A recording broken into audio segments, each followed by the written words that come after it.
এখানে কিন্তু একটু নয় অনেক দূরে একদম অনেক দূর পর্যন্ত কিন্তু সেখানে ছাত্রছাত্রীরা অবস্থান করছেন।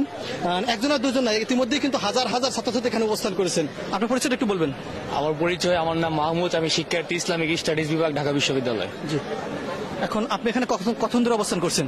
আমি মোটামুটি কিছুক্ষণ আগে এসেছি। আপনারা দেখতে পেরেছেন যে সরকার তার নিজের গদি টিকিয়ে রাখার জন্য ইতিমধ্যে সারা দেশে গণহত্যার মতো কাণ্ড ঘটিয়েছে এবং রাস্তায় আপনারা দেখেছেন পুলিশ, বিজিবি সহ তারা বেশ কিছু বাহিনী নিযুক্ত করেছে। এমনকি শেষ রক্ষা না পেয়ে তিনি কিন্তু সেনাবাহিনীকে রাস্তায় নামিয়ে দিয়েছে সাধারণ জনগণকে দমন করার জন্য, শিক্ষার্থী দমন করার জন্য। এটি একটি সরকারের জন্য খুবই নির্লজ্জজনক একটি সিদ্ধান্ত এবং খুবই আত্মঘাতী একটি সিদ্ধান্ত এবং মানবাধিকার লঙ্ঘনের একটি সিদ্ধান্ত।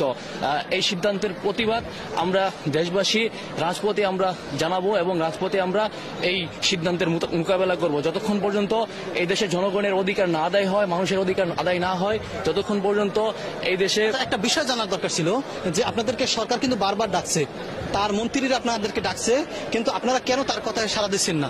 দেখুন, রক্তের উপরে কখনো আপোষ হয় না।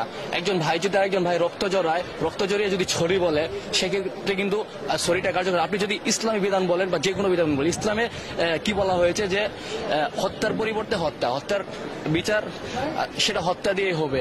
সুতরাং আপনি দেখুন যে যারা রক্ত